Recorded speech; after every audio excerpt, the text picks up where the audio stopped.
taper dans ce cash flow, c'est-à-dire l'utiliser pour vivre. Toi, Non. tu penses qu'il faut faire quoi là-dessus? Là, Parce que moi, j'ai une position, moi, je pense qu'il faut rembourser au plus vite ses dettes. Moi, c'est mon point de vue. j'allais en parler. En fait, il y a, il y a, il y a une information qui est hyper importante, c'est qu'il faut différer le plaisir. C'est-à-dire qu'il ne faut pas attendre d'avoir une gratification immédiate en disant super, j'ai fait un investissement, je suis trop fort, j'ai du cash flow, je le dépense. Non, il faut voir ça très long-termiste.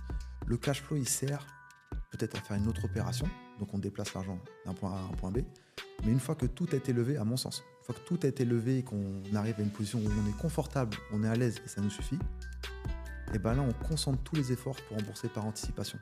Parce que là, justement, comme le cash flow est positif, ça va être plus rapide parce que chaque mois, on rembourse du capital.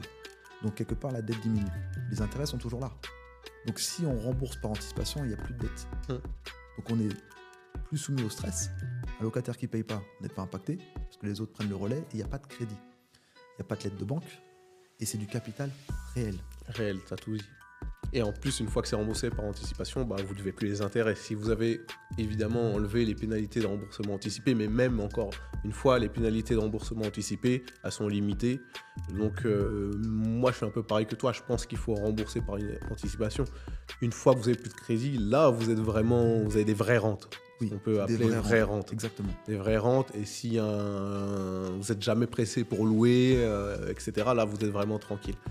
Du coup, si on poursuit, tu as acquis pas mal de biens.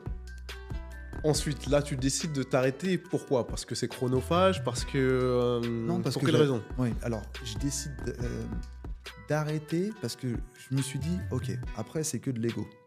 Moi, je voulais que ça soit facilement gérable. Donc 8 biens, ça reste gérable avec à peu près entre 15 et 20 locataires. Ça reste gérable pour une personne. Maintenant, une dette, c'est une dette. Donc je voulais pas non plus trop m'endetter. Donc ce que je voulais faire, c'est, ok, là, une fois que j'ai levé tout ce que je pouvais lever, que je suis quand même arrivé, j'ai dû faire je vais pas dire des micmacs, mais à un moment donné, quand j'étais bloqué avec l'endettement, parce que j'ai quand même un certain endettement, j'ai dû passer en société. J'ai fait une SCI Mmh. avec mon entreprise et moi-même Mmh. pour pouvoir, entre guillemets, pas contourner l'endettement, mais Les que ça- principes bancaires de base. voilà, disons ça comme ça. Donc, une fois que j'ai fait ça, je me dis, là, quand même, je rentre dans des schémas juste pour dire que j'achète de l'immobilier, etc. Je dis non. Je me pose, je regarde ce que ça fait, ça me satisfait.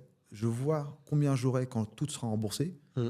Et finalement, j'ai ma propre retraite. Alors, bien sûr que là, c'est du cash flow, mais que je n'utilise pas, que je laisse pour rembourser. Mais c'est surtout que c'est des rentes qui vont être